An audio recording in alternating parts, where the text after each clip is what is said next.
Don't get your feelings hurt. Read this. Hey, and welcome back to another episode of Short Film Roundup. Oh, yeah. Welcome back to Payman's Void, the place where three cursed filmmakers like to tear apart short films and figure out what we can learn from them and become better filmmakers. Inside an eternal void cursed by a demon. Yeah, it's all we really have to do here. Yeah, we've been here for a long time now. It's been a while. It's kind of boring. Yeah. So it's nice to have a hobby. Things to do. Yeah, we should be counting our blessings. We should. Okay, what's on the docket? Today, we're going to play Legend of Zelda. Really? Yeah. Sweet. Gaming. Oh, no, I'm sorry. Oh. No. We're actually reviewing. Ooh, no, we're not. No, that's not the word. Censor that word. We Okay. analyze. We don't review. Today, we're going to analyze a film called PURAH, who's directed by Abner Vargas. So yes, the filmmaker who sent us Settling, which was one of our nominated movies. Yeah, Best Genuity Award. For the Genuity Award. The Genuity Award, yeah. We nominated it for Genuity. You nominated it? We're hoping that you've already watched it. If not, there's a link below. You can watch it now. Every week we announce all three movies. On every Friday we announce the three movies we're going to watch the following week, so you could be prepped and ready with your pencil and your pad of paper. Yes. And just set to learn and grow and become better filmmakers. Yes. So you guys can start sending us better movies. Yes. Jeez. That sounds a lot like school. Yeah. I don't want to go to school, dude. Yeah, this is school. This is school. Ugh, Yeah. Uh, Indistinguishable. I'm out. And Same thing. You owe us money. Just tuition involved. Yeah, we gave you. You owe us money. Yes. That'll be $100,000. Unfortunately, we have no access to money in the void, so Nor does it mean anything here. We'll take a means rain check. Nothing. So, Taylor, Oh, hey, what's up? why don't you tell me what we can learn from PURAH? here we What go. we can learn from PURAH. Yes. Having an idea and committing to it. Yes. I really liked this movie, and I found that it was making me feel emotions, and I think it did that through its cinematography and the tone and the performances. I thought they were all on point, and particularly the handheld at the end when he was kind of just like handheld floating up into people's faces with like a wide angle lens floating from person to person. I really felt a sense of nervousness and unease from that. It reminded me of Inland Empire, actually. And it also made me think about... I really liked the... It made me think of this complex issue of having a loved one who is abusive commit suicide and feeling a complex wave of grief, sorrow, and hatred towards what he did. Well, yeah, there's definitely a kind of guilt that comes with hating a person who just took their own life. Yeah. Right? How are you supposed to feel? And that's what they're dealing with in this film. Can I take the floor, or you want to add more? Let me reiterate what I learned. Well, Reiterate what it. I think you can learn and what you can take away from this movie is having an idea and sticking with it. Having an idea and executing it. I felt like this movie did it very well, of having an emotion that you wanted to execute and conveying it pretty well, I felt. I feel like they did do that they had a clear artistic vision and stuck with it. This is certainly the type of film where taste is a big factor. Yeah. With regards to the audience, and we'll get more into that. But for what it was and this artistic vision that they were trying to stick, I think there are definitely a few ways they could have stuck it better. Yeah. So a couple of the things that stood out to me at the beginning of the movie, we have this scene where they're waiting for him to come back from something. Apparently I guess we find out he's gone to investigate whether or not their family member has committed suicide or not. He comes back, he hugs her, starts crying. They all start crying because they realize what's happened. Now, next scene, we see them walking into the room dressed in black, meaning time has passed and they've just come back from the funeral. The problem is not a single thing has changed in the shot here, so it looks very much like they just did a wardrobe change. Simply changing the light, putting some things on the table that weren't there before, or something could have actually really conveyed the passage of time. I didn't feel like time had passed at all. It felt like they teleported off screen and then back in with new clothes. I would have just changed the lighting, or definitely put some stuff on that. Put TV some stuff trailer, around, mess up the pillows, flip the blinds the opposite direction. You know, things like that, to make it feel like time has actually passed. The other thing that was really challenging for me was keeping a good beat on what all they were saying because of the sound. And so we had a combination, I believe at the beginning, we're hearing what I believe is like an onboard mic. It's capturing the whole room and it's very echoey. Yeah. And then later on, I think you jump to ADR. That's what it looks like. ADR with an onboard mic. But even the ADR, it just sounds like you're closer to your camera mic talking to it or something. So it still was very garbly. Yeah. And it was hard. So like just whether you decide to pass around a lavalier or you have a really good guy with a boom. I mean, it's hard with the shot they did where it's really where the wide. camera's actually like freaking floating around the room on several people. Yeah. To mic that kind of business, you almost need like 3 lavaliers going into a mixer. It's all hidden somewhere, or a really good choreographed boom operator. Good boom who's going to be hopping around and not casting shadows and all that. Yeah. For me personally, this is a film that's very hard to analyze in the way that I analyze films, where to see what parts of the film did things that moved me emotionally or moved me somehow in a direction that they wanted to move me. For me, I didn't find that the film moved me in any particular emotional direction. I was fixated on how the film was made. I never once was broken into their story world. I never once crossed the path of what's the word? What is the word? Suspension of disbelief. Thank you. I never suspended my disbelief. Right. Ever. So the blue light that you see underneath his shoes right now, that's underneath the couch. Yep, I see it. To me, that's a blue light that's underneath the couch. When they are going handheld during this whole part, to me, that's a person walking around with the camera. Right. I can't say as to why those things didn't work for me. It could be, like you said, just a taste thing. This could be a more challenging film that someone like me is able to want to bite off and chew. Mm-hmm. You know? I have an idea as to why that might be the case. This film, it wasn't made to sell an actual space and time that is happening in front of people. That's what I think. I think what it was trying to do was convey emotions and feelings with words and imagery. Yeah. As opposed to make you believe that things were happening actually in a space and time. Like, for example, when they all stand up and start facing random directions and talking with blank faces. That, to me, is more an artistic statement than it is what's actually happening in the scene. So, like... You know what I mean? Because we're also hearing what's in their heads. And So what about the film made you feel that way? Made you feel like, well, I can interpret it this way? So, it took a little while before I sort of figured out what kind of movie they were trying to make here. Mm-hmm. It was it was the very dramatic moment when she yelled and threw her painting. Mm-hmm.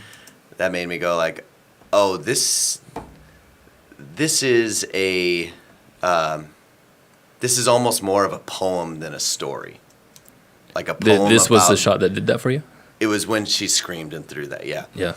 That this is more of a poem about grief and sorrow and guilt than it is a story about a thing that happened and how, I mean, there's not an arc here really of characters moving from one place to another. Right. It's all pretty heavy-handed painting of emotions on a screen.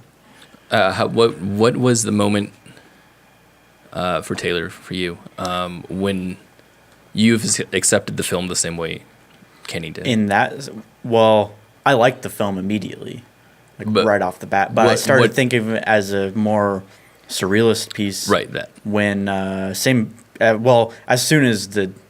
PURAH arrives. As soon as this person, assuming that's PURAH, the name. This arrives. Which, by the way, is a demon, which is something we happen to be sort of experts. Yeah, Pain's a demon. A demon of sorrow. Demon of sorrow. Yeah. So as soon as she was possessed by that, I was like, okay, this is going somewhere different. And then I also remembered settling as being a more interpretive piece. That gives you the context for the previous work. Yeah. That's interesting. So I was like, oh, okay. Yeah. So that he's, whoever this filmmaker is going into this realm again of surrealism. So then, this makes me want to raise a point that may be the most important type of lesson to take from, especially a more surrealist tone poem kind of movie, is that when you're seeking to put your own vision on the screen, a part of the decision you're making is what audience is going to watch it.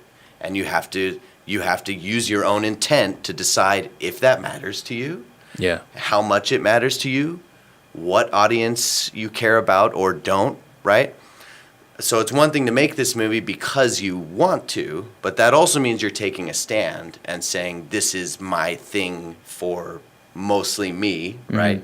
And whoever else happens to identify it. Yeah. I'm deciding now it's not a mass audience appeal. I would absolutely. And you have to just accept that if you put this in a film festival or something like that, that 90% of the crowd will be scratching their heads and going, I don't get it. And you're just going to be okay with that because you expressed yourself and you're fine with that. Yeah. Right. For example, for a selfish example, we made a film that goes along this kind of that kind of feeling.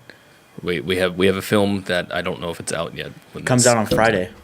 So when does this episode come out? Tomorrow, so it works. Okay.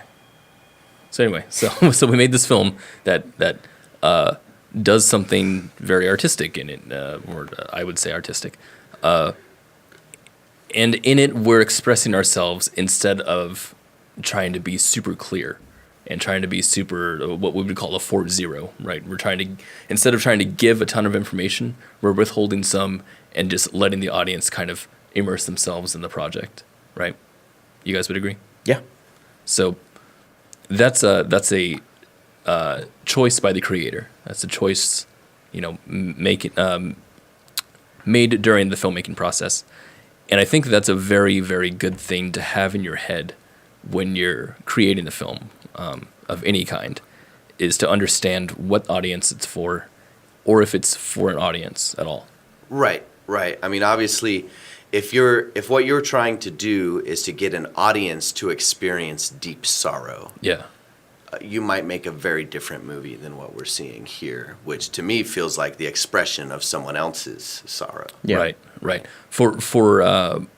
For me, I feel like I represent a large chunk of audiences. I think you represent a broader audience, And in that perspective, a film like this, I feel like needs to reveal to me its intentions of what I'm going to experience. Okay. I'm reading right now. I'm binging Stephen King books. Yeah. All right. So I'm like 8 Stephen King books in right now, and I have a sense of his flavor. I have a high tolerance for his style. Okay. I I've come to expect certain nuances from him as a fan of his work now. I just remembered. So I just started reading one of his books. It's called The Stand, and it is all about a outbreak of a disease. It's really terrible, but it's completely grounded in reality. It's a drama with some suspense and terror elements. Spoilers. Yeah, I'm spoiling the book, whatever. Well, this is about movies. This is not about books. It doesn't matter. About 200 pages into the book, he reveals that this book is actually fantasy. Not the story's fantasy, but there's magic in it. A character shows up who has magic capability. All right, so they don't put, but my point is he doesn't put his cards on the table. Yeah. He doesn't tell you that up front. Yeah. In fact, if anything, he hides it from you. But because I'm his captive audience and I totally appreciate his style and the way he does things, I'm in, right? I'm just like, oh, that's crazy. But if this were my first Stephen King read, I don't know that I would have just been like, what the heck? Yeah. Right? So, Yeah. I mean, right piece in front of right audience always means something. That's the Yeah. extra layer of meaning for every piece of art you make. So to that point, what I was trying to talk about before was broadcasting intent, like you were just saying. One of my favorite expressionist films is called The Third and the Seventh, and we all like this film a lot. Nowhere in the film do I feel that it's expressing any kind of story. Nowhere do I feel like it's expressing any kind of tone. Maybe there is a tone, whatever. The whole thing feels very visually poetic, and very visually interesting. And as I'm looking at it, I'm never trying to put together puzzle pieces. I'm just looking at it and just enjoying myself. And I think it's because the film itself has this pattern in it, a pattern of not using recognizable themes of characters being in places that talk about certain things or whatever. When you shoot a film that's connected to characters, you usually have those things in there. And this kind of tone poem this kind of visual cinematography kind of poem, Third and the Seventh, doesn't have those things. Instead, it has just shots that are all disconnected. Right. And because they're all disconnected, it formulates that pattern, a new pattern that lets you realize what the intent is. Right. So with something like that, being the audience that I am, a film like this, for me, would be better if the intent was broadcasted in that sort of manner. Right. Because it feels like they're putting down lots of puzzle pieces, and so your mind's trying to put it all together and make a story. Right. Well, for example, in the beginning here, we have what we talked about. They're waiting for a guy. He comes in, and then they went to a funeral. That actually was really good classic storytelling. Yeah. Those first two scenes. Yeah. Same here. When they're all talking to each other, she leaves. And then they talk to each other, and then she gets mad. That whole thing up until this point of the painting is a very classic story to be told on film. It's something that I'm able to follow until we get to this part where we have this, what seems like a possession. And because we're following that pattern of storytelling, this visual storytelling, we get to this part, and me, as this kind of audience, sees her thriving in pain and everything, and I'm thinking, oh, okay, this is literally a demon who's come into this world, who is now possessing this girl, and now something else is going to happen that has to do with this grounded reality, because all the rest of the film was in that grounded reality. Right. That's what I'm taking away from the film. And because it's situated that pattern here, that's where I'm going to follow. That's me as an audience. That's not everybody. But I think that is how most people would look at something like that. Yeah. That kind of hits upon this, what I think, because in the previous film, in Settling, there is the same kind of blend of reality and internal stuff. And they do it sooner. Yeah, A lot sooner. They establish that pattern sooner. Yeah. Yeah. But that is kind of something that I've always wanted to experiment with in inner, like my favorite thing in all art is how extreme and how experimental can you get while still being like enjoyable or like accessible to a degree. Right. Like how far can you push it Yeah. and still have some kind of audience appeal. Which is why Mother is such a good movie. Exactly. Yeah. Well, audience appeal. I don't know. Audience but- as in the three of us. Yeah. So I think. Sorry, were you done? No, finish your thought. You continue. Yeah. But I think like I don't know if that was an attempt here or not in this film, but I don't know. That's just my thought. I don't. I would say in settling that we established a pattern soon. The pattern being that this is grounded reality, and we have another thing that we cut to that's A in her black mind. void. Wait a second. Is she here? Weird. Are we depressed? Yes. And Extremely. the fact that both of those are in the movie very soon tells me that this is broadcasting intent. The rest of it is fine. If we had that same movie, but the whole thing had just taken place in grounded reality, and then suddenly we cut to her mind in the middle of it, I'm not sure I would have been able to make that jump. I would say that where the demon first appears here, through all the way the friends coming in, Yeah. I was still on the fence as to, is this a real demon? Is it symbolic? I hadn't figured that out yet. A minute later, I had, Yeah. And so I wasn't like, what's going on? When they started like doing weird things and walking off into the red door and, that's when I realized, okay, they're trying to say something here. Yeah. Not to tell something here. There's a way to distinguish it. We're not trying to tell a story. We're trying to say something. Yeah. Right. That's kind of what it is. So. It is. Yeah, it is.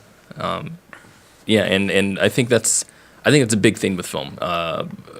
Talking about experimentation, you don't always know what audiences are going to be able to get what you're putting out, or if you're even meaning to do that in the first place. Yeah. So bravo, Abner, for doing something this, I guess, risky. Someone Yeah. say? Bold. Yeah.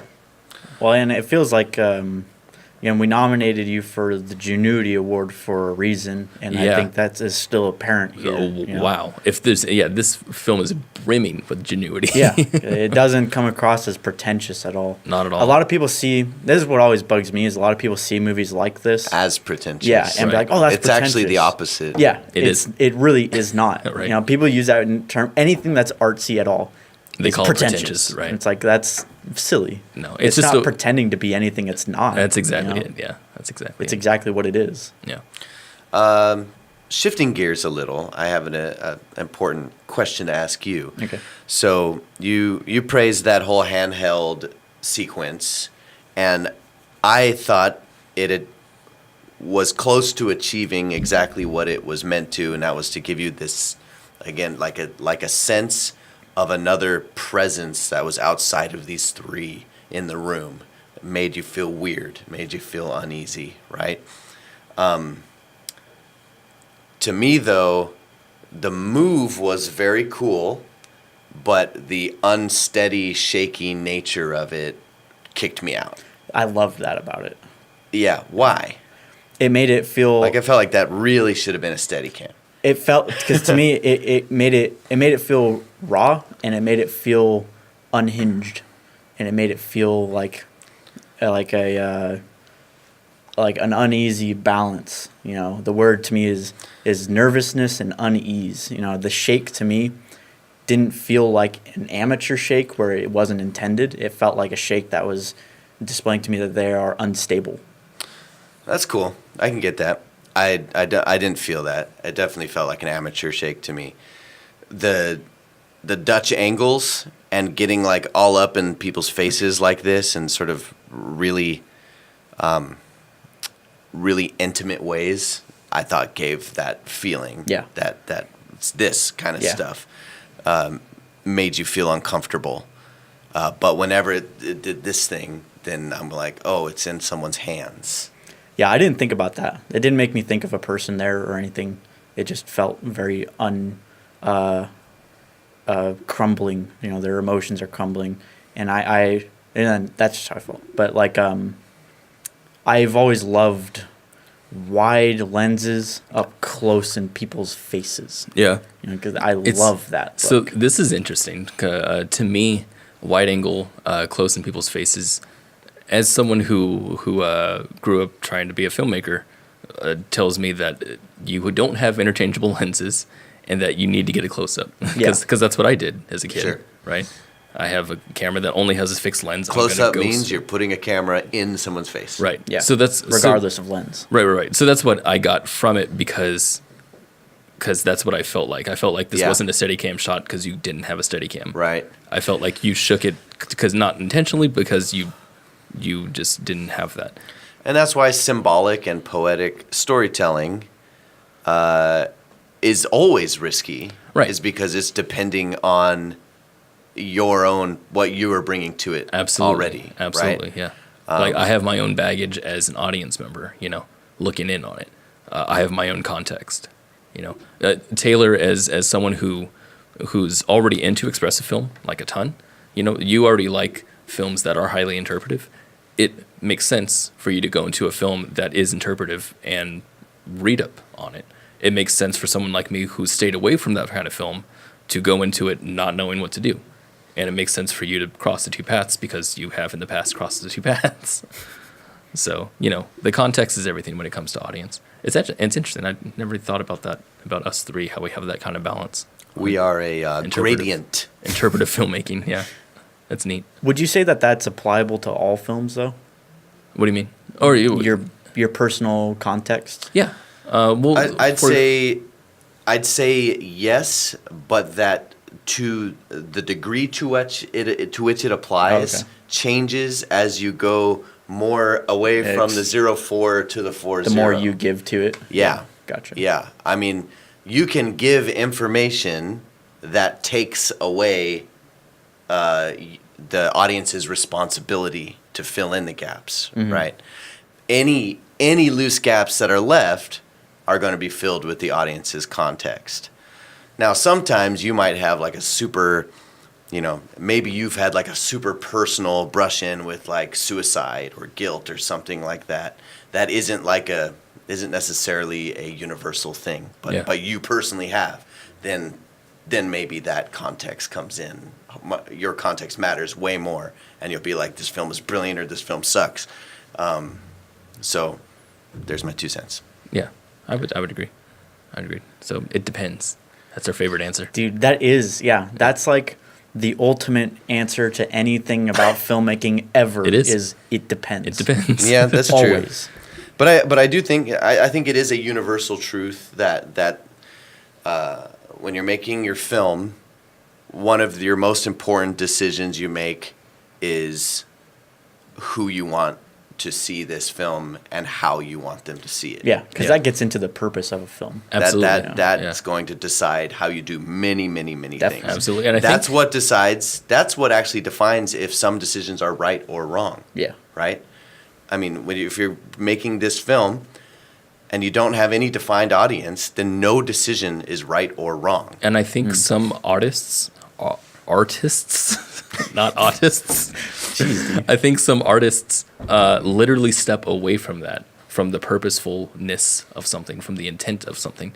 I think sometimes they separate themselves from that in their work so that they can have a highly interpretive piece because they really like the idea of audiences. But I think that means that they're an audience of one. I would totally agree. That just means that they are the audience. I would agree. But I think that is sometimes what artists do. that's what I do. And that's fine. Yeah. That's just a decision you make. Right. And My it's just point another is that step of purpose. if you made that decision, if you're doing that and have some kind of hope that a huge audience is going to give you a standing ovation at some event somewhere, then you're delusional. Yeah. Right. Unless you're David Lynch. Unless you're David Lynch. Yeah. Yes.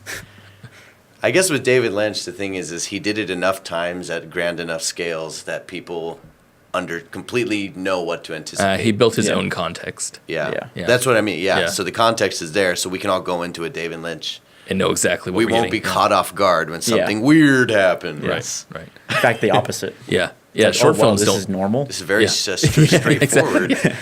Yeah. Short films don't have that luxury.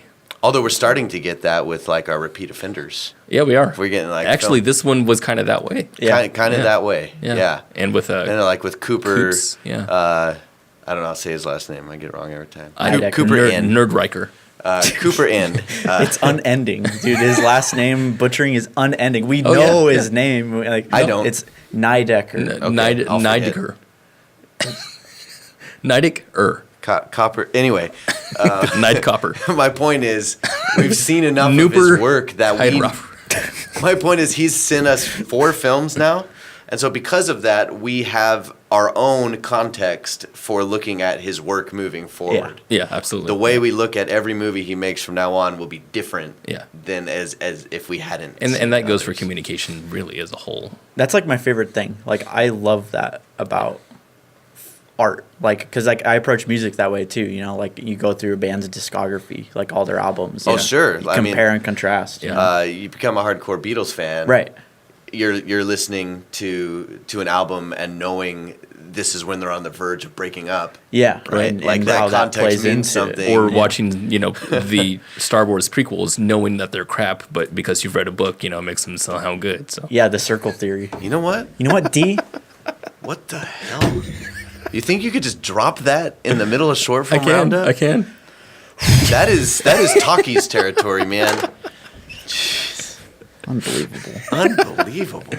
Or The Matrix. Well, that's what I was saying. I'm not bringing up the Matrix, Yeah. okay? It's You okay. No, it's not. It is. It is not. It's not okay. Jeez. All right. Have some manners. Do you guys have anything else to say? We need to ask him questions. Okay, so this is the part of the show where we talk straight to the filmmaker as opposed to all of us as Yep. filmmakers. So It's Abner, very fun because you guys can be involved too. Yeah, so You'll do ask see- your own questions. Yeah, the filmmaker almost always answers our questions in the comments below, so you could see the answers there. But chime in, put your own questions, and we can get a conversation going. You can also mention things that we might not have picked up on. Also, Yep. I'm sure you guys have noticed stuff we didn't. Yeah. Totes. We With want that- to know about it. Totes my goats. With that said, Abner Vargas, this is to you. Questions. I'll start. This is a stupidly genuine film, is what we want to say. Stupidly, like That is it's mean, dude. no, it's good. It's off the charts Oh. genuity. Oh, okay. Okay. Oh, right. This is great. You like Called you're them- you called them stupidly smart, stupid. and you're stupidly handsome. He isn't, though. He's unattractive. Why are you calling me stupid? My point is he's not attractive. Okay, so your film's very, very genuine. Yes. And my question is, what is driving you to make films like these, and what kind of audience are you hoping to gather because of them? Because I noticed that you have a YouTube channel, and these are the only 2 films on it. Crickets. Inside the Void. Yeah. So I would like to know what your intent here is to push these out.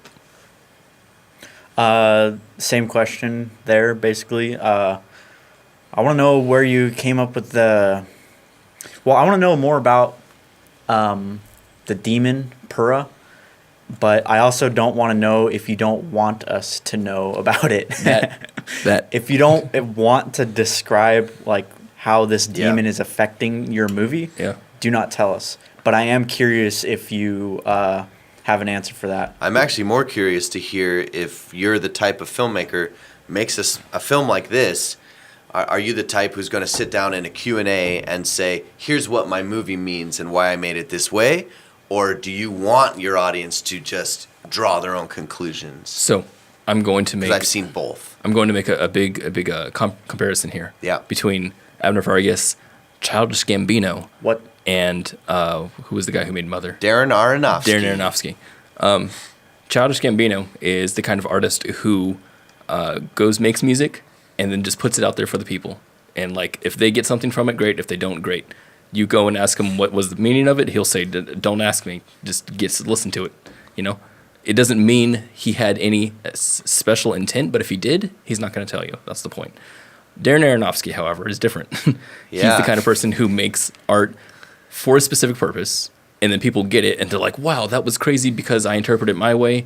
What did you mean, Darren? And then he says something opposite. Yeah, so we all saw Mother and freaking loved it. Yeah. Blew our minds. And then we saw this interview where he talked about how it was based on, it was like literally An allegory. Yeah, allegory allegory for for Bible Bible, stories. yeah. And we were just like, Oh, that's. That's I kind of don't I like kinda it as anymore. much now. Like it just Yeah. didn't. It actually robbed us of the meaning we had poured into the movie. Right. Which is a fascinating So- thing too. So which of those are you, Abner? Are you a Childish Gambino? Are you a Darren Aronofsky? Right now, I can't say which one has more money. They're Definitely Childish they're Gambino. both really wealthy. Definitely Childish Gambino. I don't know. Definitely Childish Gambino. I don't know what you're saying. Darren's quite wealthy. He's a wealthy man. Definitely Childish Gambino. I can tell you which one's an asshole. Definitely Childish Gambino. Oh, I mean, both of them. I was gonna say me. Anyway, I have a question that's more technical. I was never sold on that your actress was painting these paintings. I don't know if these are actually her paintings or are your own paintings, or if they were bought at Kohl's or something. But it looked like her paintbrushes weren't professional painters' paintbrushes. It looked like they didn't have paint on them. It looked like she was doing fake strokes. What is the story of these paintings? Did you make them yourself? And did you find it challenging to try to sell the fact that she was making them real time? There you go. Who are hard questions? Sorry. Hard straight talk. Big real talk. Real big talk. Real big straight talk. Who are your inspirations in filmmaking? And what is next for you? There's our questions. Okay, bye. All right, filmmakers, that That concludes this episode of Short Film Roundup. We hope that you gleaned some useful information out of that. I actually took a much bigger lesson from this film than I knew we would. Kind of thought we would just go around in circles arguing. The two of you that are still here, we do a Talkies podcast. Yep. That's where we review Spy Kids 3D movies came that over. are in the theaters. Yeah, in the feature. cinema movies. Because we go to there's a theater down there. Yeah, in the void. Yeah. Actually, Payman sends us screeners because he's in the Producers Guild. I know. What an asshole.